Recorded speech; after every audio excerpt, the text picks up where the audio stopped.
இது எல்லாமே பரிபூர்ணமான அமைப்பாக நவம்பர் 2025 கொஞ்சம் நல்ல ஒரு அமைப்பு வருது. இதுவரை கடந்த 3 மாதம் 4 மாதமாக சில விஷயங்களை எதிர்பார்த்து கொண்டிருந்த துலாம் ராசிக்காரர்களுக்கு கை மேல பலனை கொடுக்கக்கூடிய அமைப்புகள் லேட்டாக வந்தாலும் லேட்டஸ்டாக வந்த மாதிரி ஒரு அமைப்பை கொடுக்கக்கூடிய அந்த உச்ச குருவின் பெயர் பார்வை 3 கிரகத்தின் மேலே விழுவதும், கடைசி வாரத்தில் பார்த்தீங்கன்னா ராசி அதிபதியே 2ஆம் இடத்துக்கு குரு பார்வை பெறுவது அருமை.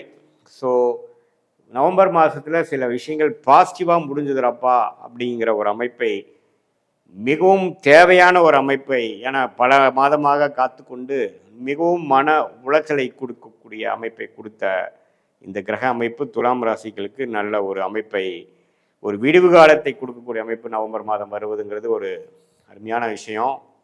அதனால் கொஞ்சம் இந்த மாதத்தை யூஸ் பண்ணி என்னென்ன பிரச்சனைகள் நமக்கு இருக்கோ அதில் விடுபட்டு வரக்கூடிய அமைப்புகளாக நீங்கள் யூஸ் பண்ணிக்கணும்.